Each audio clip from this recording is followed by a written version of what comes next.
Il y avait ce matin, sur France Culture, ce samedi matin, une émission consacrée au rapport entre médecine et politique.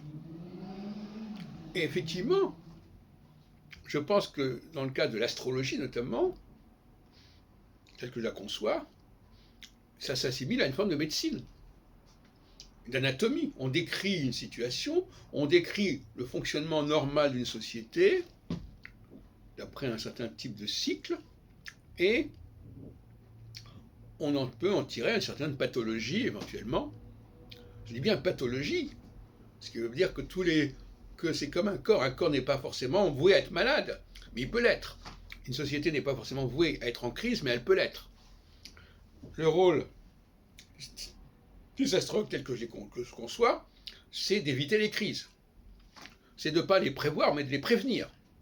C'est-à-dire de gérer correctement la cité, d'en comprendre le fonctionnement. Ça veut dire par là que l'astrologie n'est pas là pour nous expliquer qu'il doit y avoir des crises. Elle nous décrit un fonctionnement qui doit avoir sa logique, sa cohérence, sa nécessité, et si on ne respecte pas certaines règles, ça va dégénérer, c'est notre problème. Il ne s'agit pas de faire de l'astrologie une sorte de science de la pandémie, comme proposait André Barbeau en 2011. L'astrologie nous parle d'un fonctionnement normal des choses. De même que la médecine nous décrit au départ un fonctionnement normal des choses, comme les circulations sanguines, etc. etc. Et ce n'est que dans un deuxième temps qu'il y a cette question de traiter des pathologies quand on n'a pas arrivé à prévenir plutôt que guérir.